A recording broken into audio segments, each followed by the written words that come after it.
Inkuru ivuga kwitabwa muri yombi ry'umunyapolitiki akaba n'umusheshenguzi Christopher Kayumba. Urwego rw'ubugenzacyaha mu Rwanda RIB ruratangaza ko rwafunze Kayumba rumukekaho ibyaha byo guhohotera abagore abakoresha imibonano mpuzabitsina ku gahato. Mu kiganiro cyihariye kiri Murangira dusobanuriye birambuye ku mpamvu bahisemo gufunga Kayumba. Yaganiriye na Eric Bagirubusa.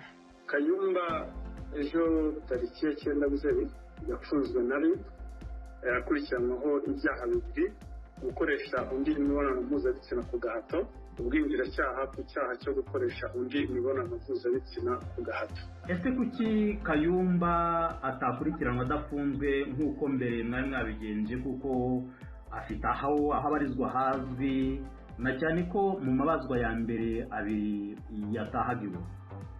Ingingo ya 66 y'itegeko ryerekeye imiburanishirize y'imanza nshinjabyaha isaba umugenzacyaha mu gufata icyemezo cyo gufunga kwita ku mpamvu zaba zirebana imyifatire y'ukekaho icyaha, ubwoko bw'icyaha, uburemere bwacyo.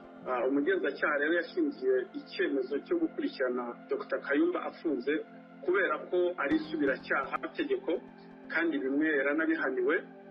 Iyo ni impamvu ya mbere. Impamvu ya kabiri ni uburemere bw'icyaha aregwa byo gukoresha undi imibonano mpuzabitsina ku gahato. Umuntu uregwa ibyaha nk'ibyo biremereye igihe cyose hari ibimenyetso bidashidikanywaho akurikiranwa afunze. Indi mpamvu ya gatatu rero yashingiyeho ni ukuba aregwa n'abantu benshi, abantu batandukanye, ndetse no kuba ibimenyetso bihari bidashidikanywaho. Icyemezo rero cyo gukurikirana Dr. Kayumba afunze nicyo cyari gikwiye. Mwari muvuze ngo araregwa n'abantu benshi, niba atari ibanga mwatubwira nk'umubare wabo? Ubu ngubu tumaze kwakira ibirego by'abantu babiri. Ese ibi byaha aregwa ko muvuga ko yaba yarabikoze kuva kera, amakuru dufite nuko ngo harimo n'ibyo mu 2012, ntabwo byaba byarashaje? Oya, ntabwo ibi byaha byashaje. Dr. Kayumba ka 10. Ibyaha nka biriya byo gukoresha imibonano mpuzabitsina undi ku gahato, akenshi iyo hamaze igihe ibimenyetso bishobora kuba byasibangana. Ubwo byo urwego rw'ubugenzacyaha RIB bwashingiye ku bihe bimenyetso? Ubugenzacyaha bwashingiye ku bimenyetso bitandukanye. Ingingo y'108 y'itegeko ryerekeye imiburanishirize y'imanza ivuga iti ibimenyetso bishobora gushingira ku mpamvu zose z'ibyabaye byemejwe n'amategeko. Kuri kese rero ya Dr. Kayumba ibimenyetso byashingiweho ni byinshi kandi byemejwe n'amategeko, harimo ubuhamya bw'abatangabuhamya n'ibyo bita circumstantial evidence, hari n'ibyo bita crime scene reconstruction na sequence of evidence. Ibyo waza kumfasha kubishyira mu rurimi rw'Ikinyarwanda.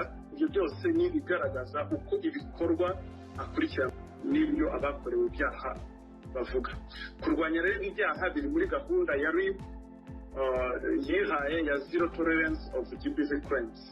Tugana ku musozo, nababaza nti abarega Kayumba ko yabakoreye ibyo byaha, mwaba mwarabashije kubabaza impamvu batinze gutanga ibirego byabo bikaba bitanzwe muri iki gihe? Twarababajije, ariko buriya turabimenyereye nk'urwego rw'ubugenzacyaha. Akenshi muri ibi byaha byo gusambanya abantu baregwa, akenshi hari igihe batinda gutanga ibirego bitewe n'impamvu nyinshi. Impamvu ziba ko kubanza kwiyakira we ubwe, agafata igihe cyo kubanza kwiyakira, kubitekerezaho no kwakira ibyamubayeho. Bishobora gufata igihe kirekire uko bigenda bimugiraho ingaruka, akazageraho nawe agafata umwanzuro wo kubivuga. So gutira icyo kirego igihe cyose icyaha kitarasaza. Bwana Thierry Murangira, umuvugizi w'urwego rw'ubugenzacyaha mu Rwanda RIB.